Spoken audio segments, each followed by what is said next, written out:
Seja você estudante, paciente ou apenas uma pessoa que gosta de estética. Tem algumas palavrinhas que a gente fala que eu tenho certeza que vocês ficam boiando e não sabem do que a gente está falando. Meu nome é Daisy, eu sou biomédica, especialista em estética avançada e hoje eu tô aqui para desvendar o dicionário da estética.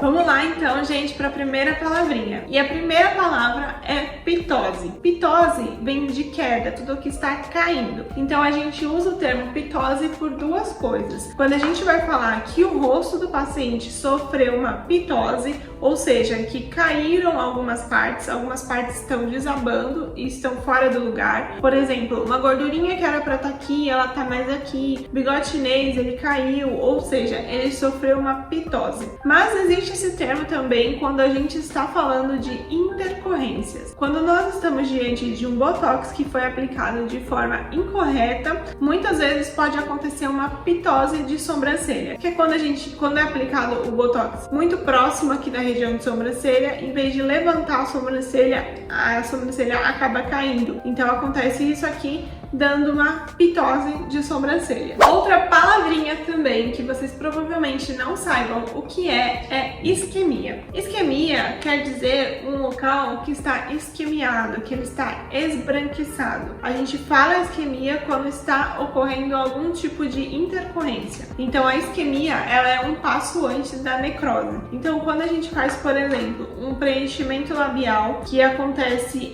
isquemia por compressão, ou seja, colocou muito produto naquela região, a região começa a ficar isquêmica, começa a ficar esbranquiçada, né? Isso acontece porque tem tanto produto naquela região que acabou comprimindo os vasos, causando uma isquemia. Também pode acontecer uma isquemia por injeção vascular. O que quer dizer? Quando o produto ele é colocado dentro do vaso. Por isso que é sempre importante você, como profissional, aspirar a seringa antes de injetar, mesmo estando usando uma agulha ou uma cânula. É muito importante a gente fazer a aspiração para ter certeza que não está no vaso. Próxima palavrinha é uma palavra um pouco mais comum, que é hematoma. Hematoma é quando acontece um roxinho, né? Às vezes a gente pode pegar algum vasinho e esse vasinho virar um hematoma, pode ficar roxinho ali naquela região. O importante é que não tome sol após esse hematoma, né? Para evitar que esse hematoma manche. Esse hematoma, ele pode evoluir para uma equimose. Equimose é outra palavrinha também, que é um roxinho que ficou um pouco maior.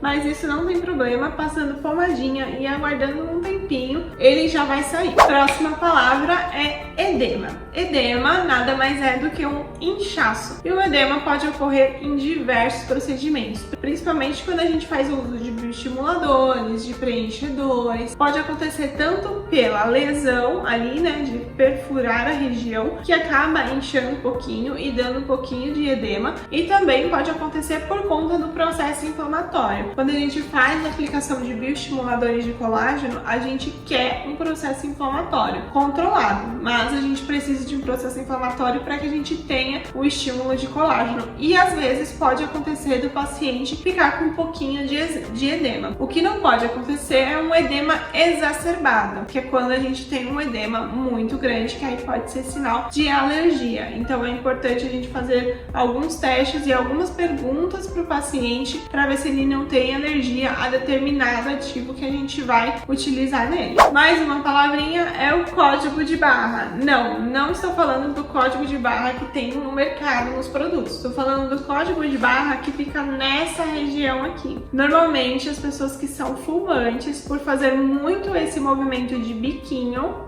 acaba ficando com código de barra. Então, o código de barra nada mais é que as linhas que aparecem aqui nessa região retas que parecem um código de barra. Marionete também é uma palavra que diz respeito a afecções. Então, marionete é aquela linha que aparece nessa região que dá um aspecto de você estar triste. Então, aparece nessa região a linha de marionete porque já veio caindo desde aqui de cima, gerando um bigode bigode chinês, que não tem nada a ver com o chinês, e sim por causa que aparece uma linha nessa região, e aí logo depois aparece também as linhas de marionete. Então, bigode chinês e linhas de marionete são as linhas que aparecem nessa região e nessa região aqui. E outra palavrinha também é os jaws. Os jaws também são afecções. Os jaws são as gordurinhas que aparecem nessa região. As pessoas falam jaws, mas também pode falar bulldog, que é quando fica pesadinho aqui e parece um cachorro bulldog. Então esses jaws ou bulldog, eles aparecem também por falta de sustentação. Às vezes pode ter sim um acúmulo de gordura nessa região, e aí a gente precisa tratar com esvaziadores de gordura e também fazer a sustentação, mas tudo isso vai depender do tipo de pele e do tipo de queixa. Então é isso, os jaws são aquela gordurinha que fica paradinha aqui nessa região. Então agora que você já sabe algumas palavrinhas que são mágicas, você não vai ficar mais boiando quando alguém estiver falando sobre a harmonização facial. Se ficou alguma dúvida, deixa aqui nos comentários. Se tiver alguma palavra que eu não falei, que você não sabe o que é, pode deixar aqui que eu respondo pra vocês. Não deixa de compartilhar esse vídeo com as suas amigas. Um beijo e até a próxima!